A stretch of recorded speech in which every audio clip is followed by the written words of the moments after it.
ਬਸੰਤ ਪੰਚਮੀ ਦਾ ਸੋਹਣਾ ਦਿਨ ਸੀ। ਘਰ ਦੇ ਅੰਦਰ ਮਾਂ ਆਪਣੇ ਛੋਟੇ ਸਿੱਖ ਬੱਚੇ ਨਾਲ ਬੈਠੀ ਸੀ। ਬੱਚੇ ਨੇ ਹੌਲੀ ਆਵਾਜ਼ ਵਿੱਚ ਪੁੱਛਿਆ, ਮਾਂ ਜੀ, ਅੱਜ ਦਾ ਦਿਨ ਖਾਸ ਕਿਉਂ ਹੈ? ਮਾਂ ਨੇ ਪਿਆਰ ਨਾਲ ਕਹਾਣੀ ਸੁਣਾਈ। ਉਸਨੇ ਦੱਸਿਆ ਕਿ ਬਸੰਤ ਪੰਚਮੀ ਸਿੱਖ ਇਤਿਹਾਸ ਦਾ ਪਵਿੱਤਰ ਦਿਨ ਹੈ। ਇਸ ਦਿਨ 1677 ਵਿੱਚ ਦਸ਼ਮੇਸ਼ ਪਾਤਸ਼ਾਹ ਸਾਹਿਬ ਸਤਿਗੁਰੂ ਗੁਰੂ ਗੋਬਿੰਦ ਸਿੰਘ ਜੀ ਮਹਾਰਾਜ ਜੀ ਦਾ ਆਨੰਦ ਕਾਰਜ ਮਾਤਾ ਅਜੀਤ ਕੌਰ ਜੀ ਨਾਲ ਗੁਰੂ ਕੇ ਲਾਹੌਰ ਵਿੱਚ ਹੋਇਆ ਸੀ।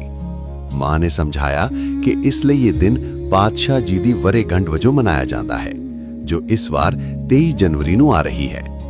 ਗੁਰੂ ਗੋਬਿੰਦ ਸਿੰਘ ਜੀ ਸਿੱਖਾਂ ਦੇ 10ਵੇਂ ਗੁਰੂ ਸਨ। ਉਹ ਦਿਆਲੂ, ਹਿੰਮਤੀ ਅਤੇ ਸੱਚ ਦੇ ਰਾਹ ਦਿਖਾਉਣ ਵਾਲੇ ਸਨ।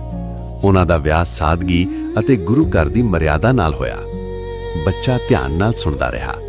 ਮਾਂ ਨੇ ਅੰਤ ਵਿੱਚ ਕਿਹਾ, ਸਾਨੂੰ ਵੀ ਸਾਦਗੀ, ਪਿਆਰ ਅਤੇ ਸੱਚ ਦੇ ਰਾਹ ਤੇ ਚੱਲਣਾ ਚਾਹੀਦਾ ਹੈ।